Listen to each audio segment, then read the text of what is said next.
ایاک نعبد و ایاک نستعین۔ میرے پاکستانیوں، میں اس وقت اسلام آباد کی عدالت جا رہا ہوں۔ بدقسمتی سے ایکسیڈنٹ ہوا، میں تھوڑا لیٹ ہو گیا ہوں۔ میں آپ سب کو بتانا چاہتا ہوں کہ انہوں نے پورا پلان بنایا ہوا ہے مجھے اریسٹ کرنے کا، اور اس سے ثابت ہو جاتی ہے ان کی بدنیتی۔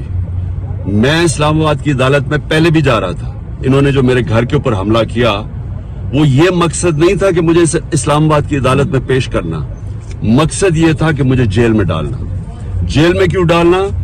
کیونکہ لنڈن پلان کا حصہ ہے کہ مجھے جیل میں ڈالو۔ یہ نواز شریف کی، یہ اس کی ڈیمانڈ ہے کہ عمران خان کو جیل میں ڈالو اور الیکشن میں وہ حصہ نہ لے سکے، اور یہ پھر وہی کرنے جا رہے ہیں۔ ابھی مجھے پتا ہے کہ مجھے اریسٹ کر رہے ہیں، میں صرف بتانا چاہتا ہوں کہ میں رول آف لا میں مانتا ہوں، قانون میں مانتا ہوں۔ پتا ہوتے ہوئے میں جا رہا ہوں، لیکن میں قوم کو بتانا چاہتا ہوں کہ یہ بے نقاب ہو گئے ہیں، یہ جو لوگ اوپر بٹھائے ہوئے ہیں، جو